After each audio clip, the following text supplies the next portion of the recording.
Hello, my name is Eiland Glover. I'm the co-founder and CEO of a company called Kowala. And I want to talk today, actually, a really good continuation of that great panel that we just had, about some of the missing pieces. The distributed exchanges are a big missing piece of infrastructure that we have today in the industry. And I want to talk about some more really important pieces of cryptocurrency infrastructure that we need to build in order to take the industry to the next level. Our company has been around for a little bit over 2 years now, and we have been focused since the very beginning on really triggering and doing the things to remove the obstacles to mass adoption of cryptocurrency. So that means, bringing everyone else in the world into this industry so that we can expand beyond where we are today. And I want to talk a little bit about a couple of key components of that. One is stablecoins, and the other is a little bit of talking about the speed of networks. We are about 20 people to date, and 12 of those are devs who are spread around the world. Most of them are based in the UK and in Europe. And we have been working very quietly, I guess, for a little bit over a year on something that we think is very exciting for all of you. So before diving into that, I want to talk a little bit about where we are today. I really like to look at where crypto is compared to the rest of the asset classes that we have in the world, just to remind ourselves that we're basically nothing. That little speck there inside that circle is the market cap for all crypto assets. And then we have all of these very big types of asset classes out there in the world. I think that we're all here because we realize that the tokenization of these other asset classes has already begun, and that it's going to expand dramatically into these other fields over the coming period of time. There's a famous book called The Innovator's Dilemma by Geoffrey Moore, and he talks about adoption cycles for new technologies. We're small and tiny, a little speck like that, because we're at this very first stage still in the token economy. We're still just rooms full of innovators, and our products have not really gone mainstream yet. So what we want to do over this next period of time is figure out how do we leap over this chasm and start getting into the mainstream society. When are our relatives who wonder what we're doing in this space in the first place, when are they going to start using cryptocurrency, let's say, for everyday transactions? When are merchants going to begin to accept this? When will we all have crypto wallets on our phone and have this integrated into a part of our daily lives? And so we think there are some pieces missing. Again, as I said earlier, the biggest pieces that we've been focusing on as a project are really stablecoin and also faster networks that can handle more enterprise-grade transaction throughput. In the stablecoin space, even up in the speaker's lounge before coming down today, I had lots of questions from very smart people about how does our project, our stablecoin is called KUSD, and our company is called Kowala. How does that relate to some of the others that we're all familiar with? The panelists a moment ago were talking about the need for stablecoins to facilitate distributed exchanges, and they also talked about some of the concerns with one stablecoin that's dominant today called Tether. And so I want to talk a little bit to help sort of understand these different approaches to stablecoins and what the opportunities are for all of us coming up over this next period of time, because there's some developments in this technology that you all need to know about. So one way to group stablecoin approaches is by how they actually achieve stability, right? Understanding a stablecoin, something that relatively has the same buying power tomorrow that it has today, unlike the other crypto assets that we know and love, which might drop or rise by 30% from one day to the next. In order to make this very useful, we need something that's more akin to a fiat currency. So here on this chart, you see some different approaches. I'm going to talk about these. I mentioned first Tether, which is the dominant stablecoin to date. Tether is a certain type of stablecoin. It is a fiat-backed stablecoin. You can think of that almost like a casino chip or an IOU. If you go to the casino, you give the teller $1, they give you a casino chip. You can take it out and gamble with it. Hopefully you return with it or with more. And then you give it back to them, they give you back your money. That's the way that Tether is supposed to work, and that's the way that these fiat-backed cryptocurrencies are supposed to work. You know, there are some advantages to that I want to talk about in a moment, but there are also some very, very big drawbacks. So Tether, as some of the panelists mentioned a moment ago, has had some difficulties with confidence. And this, we can say, is in part, in large part, a function of the centralization that is required if you have an asset-backed token, especially a fiat-backed token. But there's some other concerns as well. So these others here in this column are also fiat-backed stablecoins. And they have sort of their limits. I'll get into that in a moment. Then you have other types of asset-backed coins, coins that are backed by crypto, right? So MakerDAO has a coin called the DAI that many of you are probably familiar with. The way that one works is kind of the same as the way I described Tether. You take some Ether, you put it into a contract. Out the other side comes, 75% of the value of that roughly comes out in this stable coin called DAI. Now, if your Ether declines, as it has in the last few weeks, that contract might be liquidated automatically, and you might lose your Ether. So this is a step beyond, we think, the simple fiat-backed approach, but it also has its drawbacks.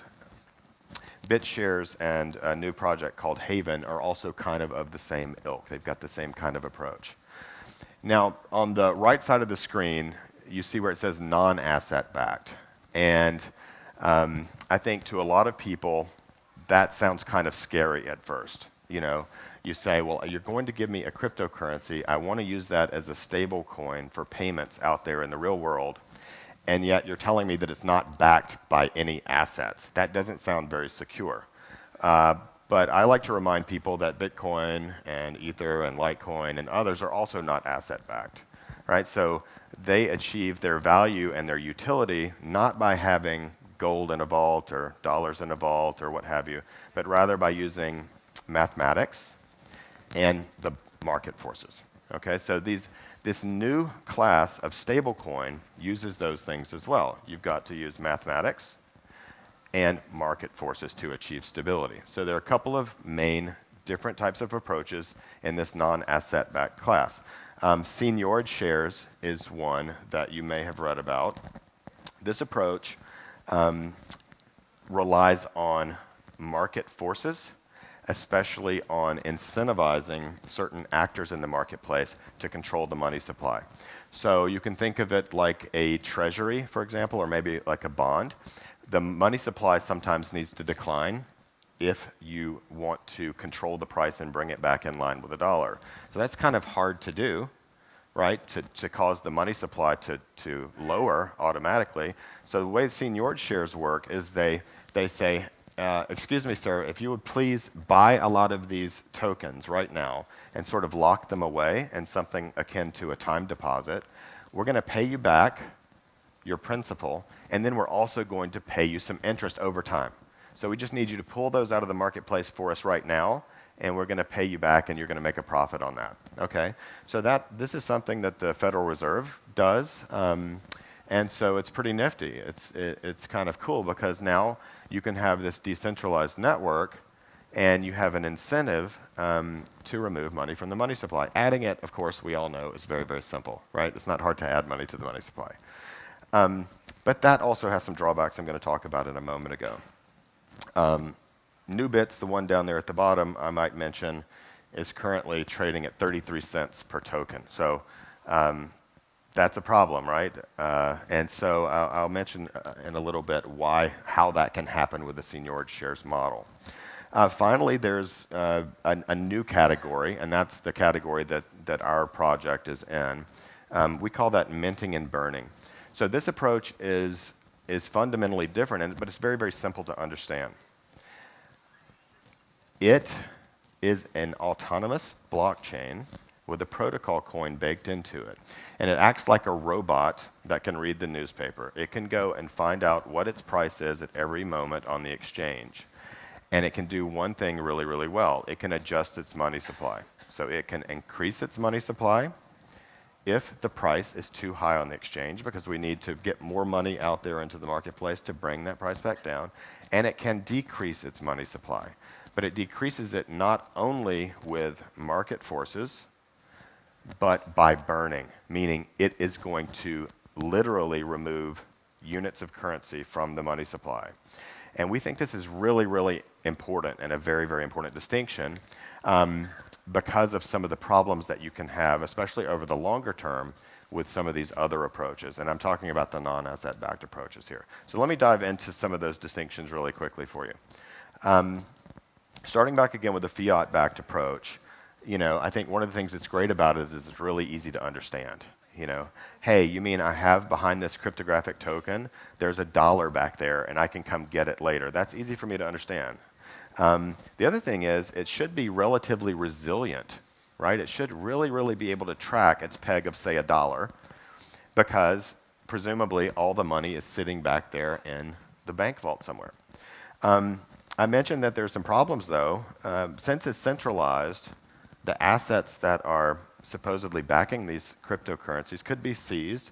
You could have a government step in and say, we don't like what you're doing. They could be taxed, or there could be fraud or theft. And so it's just, we're back to the old problems with centralization when we take this approach. Many people in our community think that the centralization part that's the fatal flaw of this fiat-backed stablecoin approach. I actually disagree. I think that TrueUSD, for example, may pull this off and do it right. And I also think that fiat-backed cryptocurrencies are going to be with us for a very long time. I could see, for example, financial institutions requiring certain customers, if they're going to be in crypto for certain types of purposes, to be in a fiat-backed crypto as opposed to a non-asset-backed for some kind of liability or insurance reasons or what have you. So I don't think those are going away. But I don't think they're going to be the dominant stablecoin approach because of this fatal flaw that I've listed here. There's no profit margin. And Fran, who's our next speaker, brought that up with me just now before I came on stage. I can't really have a good business if I'm just taking $1 from you and giving you $1, and then later you're going to give me the token back and I give you your $1 back. There's not a lot of margin there, right? And that's why you see these coins like Tether or TrueUSD being created not by entrepreneurs who are trying to make money, but rather by exchanges who rely on a stablecoin to operate as a trading pair for all the other cryptocurrencies. So they have to do this to support their regular business. On the crypto-backed front, I think one of the things that's kind of cool about those is that you start to move towards decentralization. That's kind of neat.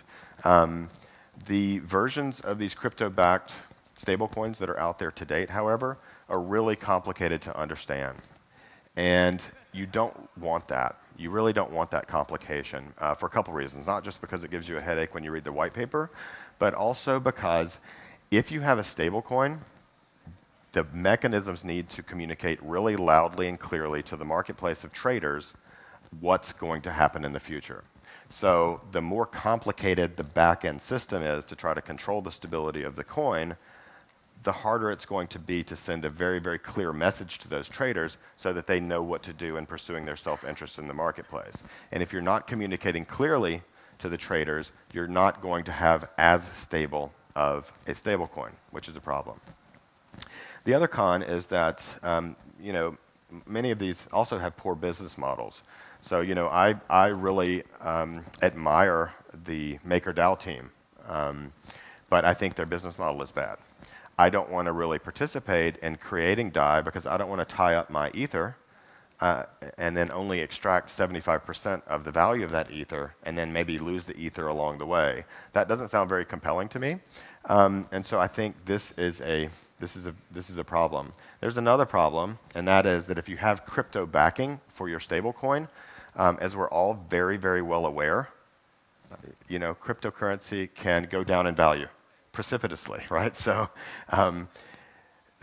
if that's what's backing your coin, then the marketplace can never feel totally confident that in a month or 2 months or whenever that stablecoin is still going to have its backing and its value, and that's a problem. On the seigniorage shares front, again, this much more decentralization, I think, is a really positive thing. And the seigniorage shares models start to have good, revenue streams, good business models. And that is because they are not backing their stablecoin with something else necessarily, right? So if you're not doing that, that starts to push you over into the type of role that governments and in the past monarchs played, where they're able to create new value, new currency, and issue that to the marketplace. So once you move on this non-asset side of the ledger, all of a sudden there's a lot of value that's created that you can use to do some really cool stuff. And I think that's something that's great about the seigniorage shares model. Boy, they're super complicated. They're really, really complicated. And again, that's not what you want. The other thing, at least in the approaches so far, have been, they've sold the ownership of these networks to relatively few people. So, a handful of rich guys, basically. And so I think that's a missed opportunity, for a more broad-based ownership of the network. The fatal flaw, however, in this approach is what Nubits is kind of seeing right now. And that is that even if you count on those market forces that I mentioned a moment ago, paying someone something akin to interest, for example, to take money out of the money supply, even if you can kind of control in the short term the fluctuations of that stablecoin around its peg, there's an assumption. The assumption is that bondholder, say, is going to want to be paid back in stablecoin. Because if there's a loss of confidence in the eternal growth of the market cap for that particular stablecoin, now all of a sudden, how badly do you want to own those bonds, or how badly do you want to buy more bonds, right? So this can spiral out of control, and you can have a crash. And so the seigniorage shares model, I think, will not really be very effective until they address that particular concern. You may notice this is a very biased presentation, right? It's because I don't list a fatal flaw in our column, but just take that with a grain of salt. So I think that our approach is great because it's decentralized. Again, it also has an incredible revenue model, because every time there's demand for the coin in the marketplace, this robot, this automatic system will create new stablecoin and issue it. That new stablecoin goes to our miners, and they are then able to go on exchanges and sell that for Bitcoin or Ether or Litecoin or what have you. So that's kind of cool, because you have all of this room in your business model to do really neat stuff, like, for example, drive adoption, or really put some value into partnerships. I think one of the big cons, or one of the things that we have to get past, is trust, right? I think that people will need to see tokens like ours operating stably in the marketplace for some number of weeks or days or months or what have you before they start to say, okay, now I can put more of my portfolio into this type of stablecoin because I've seen it weather all kinds of things. I've seen the money supply expand. I've seen it contract. I've seen it take a hit. I've seen it recover from that. So I think that's one of the things that we have to do when we roll out in a couple of months. I want to talk about this minting and burning at a little bit greater detail so that you understand how it works. This is an algorithmic level of stability mechanisms. And this illustration shows you a couple of different scenarios. So the yellow line there is where our KUSD coin wants to be. That's at $1 US. But of course, we know that the demand is going to fluctuate in the marketplace. So depending on what's going on in the marketplace and what's happening with the price of the KUSD stablecoin, the blockchain itself is going to do different things. The green sections, you may have noticed, are where it's above $1 US, and the red sections are where it's below $1 US. So let's talk about that first green section. So this would be a situation in which people want to buy this stable coin. Let's say they're worried about a decline in Bitcoin right now, and they say, I want to buy stablecoin, I want to move into stablecoin. I don't care. I'll pay $1.01 because I'm afraid Bitcoin is going to take a 20% hit over the next couple of days. I don't care. So what that is going to demonstrate is a little bit of extra demand, right? So the blockchain will go, okay, I'm getting this information in through my decentralized oracle. Looks like I need to take some action. And it will begin to ramp up the block rewards that are being distributed to the miners who are mining the blockchain. That then increases the money supply. We rely on some number of those miners to turn around, sell that on exchanges, and then it starts to bring back down the price of the coin in line with $1. What about that red section there, though? This is the harder thing to deal with. When the price of KUSD drops below $1, a couple of things happen. One is the block rewards automatically go to 0. You don't want to be minting new money for sure. But also something else kicks in. It's something that we call a stability fee. It is a very, very small fee that is levied on all on-chain transactions that take place during that time. In our agent-based modeling, even under some pressure, the amount of that fee is in less than 20 basis points, so something very, very, very marginal and small. It is capped at 2%. To us, that sounded way low at first. But what we found in our testing is that it's sufficient. It's sufficient to pull a lot of money out of the money supply in a relatively short order of time. Just to give you an idea of what it can do, so with very, very conservative assumptions of 15% daily turnover of the money supply, this burn fee can remove 8% of the total money supply in 30 days or 40% in 180 days. Now, that's 40%, that sounds like a lot. 180 days also sounds kind of like a lot. If it really took 180 days, let's say something went really wrong and people started to lose confidence in the stablecoin, it went down to 60 cents. And then what I'm here telling you is that, hey, it's okay.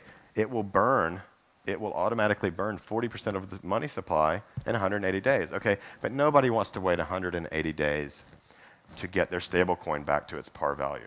Right?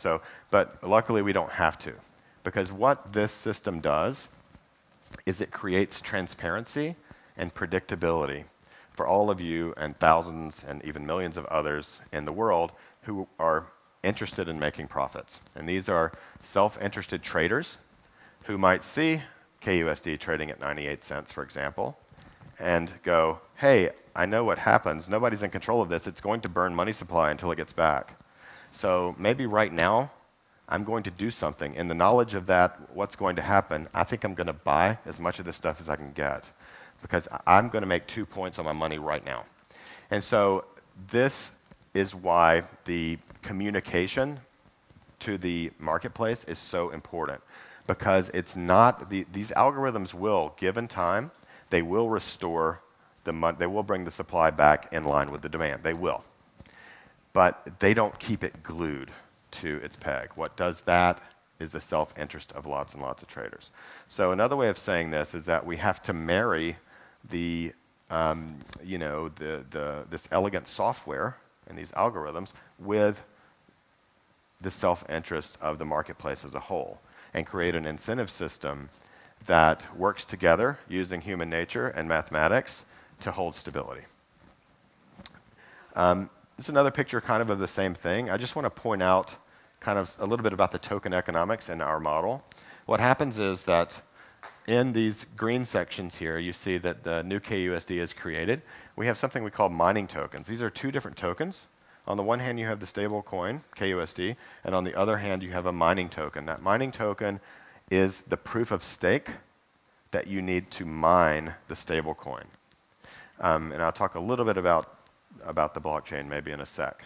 So the owners of those mining tokens are the ones who benefit from any newly created value that comes from demand in the marketplace. They then go and sell it on the exchange. Maybe they want to get some Bitcoin. That, in turn, increases the money supply, bringing the price back down in line with $1. And in the red times, we have some burning going on. And I didn't mention that, actually, so that's super important, very, very important. In addition to taking the to taking the block reward down to 0 in those red times, another thing happens with that stability fee that I mentioned. It doesn't go into our pockets. It doesn't go into the pockets of our miners. It goes into a dead-end address or a burn wallet, right? So that it's removed from the money supply forever. And importantly, it's done so in a way that everybody can check at any moment in time, right? It's totally transparent and open. So that is the way that the money is actually removed from the money supply. Maybe one quick point about the blockchain, since I know many of you are working on your own projects. In order to get all of this stuff to work, we decided about 16 months ago that we were going to have to, create a protocol coin. And so what we decided to do was to fork the Ethereum code base, but we also wanted to build a network that could support really enterprise-grade transactional throughput. And so our team worked loosely with the team from Tendermint to take the Tendermint consensus protocol, modify it heavily to fit our requirements, and marry it with the Ethereum code base.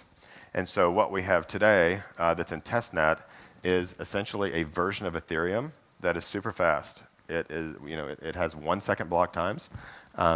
It's looking right now like we can handle 4 to 11,000 transactions per second at this moment of development, and we have a clear path to get many more than that. And these are transactions that are basically free because there's no proof of work. It's not really hard to do the mining on this network. So this is a fast and inexpensive version of Ethereum that will be released very, very soon that also happens to feature a stablecoin. And so I just mentioned this because what's been happening after a lot of these talks is that other projects have been coming up to us saying, wow, these are the things, we don't like to tell people this, but our business models actually don't work on the Ethereum blockchain right now because we can't predict our gas prices, which means we don't know what our costs are going to be. And our customers, we don't think, really want to pay in a volatile cryptocurrency. And we created this utility token, but you know what? It's volatile too, so that's kind of broken.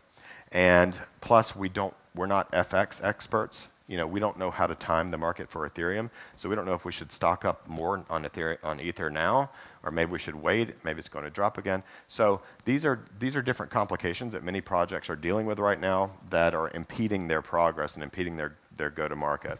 So I mentioned that if you have any projects like that, or you have that situation where you need a stablecoin or you need this kind of blockchain, please find me later so that we can meet and talk about that. We're putting together a process to help folks like that. There are some advantages that I've mentioned already about these non-asset-backed coins, and especially our approach. One of them is that you can actually get a decentralized network, and that's what I think that's one of the things that really drew us all to Bitcoin initially, was the fact that you didn't have to have any centralized party running this thing, that it could kind of run itself.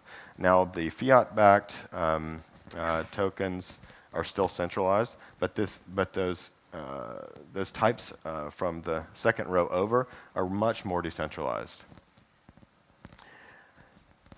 You also have a chance, as I mentioned earlier, to really get broad ownership of the networks. And that's important because, for a couple of reasons. One, sort of philosophically, it seems to make sense that you want lots and lots of people owning the networks.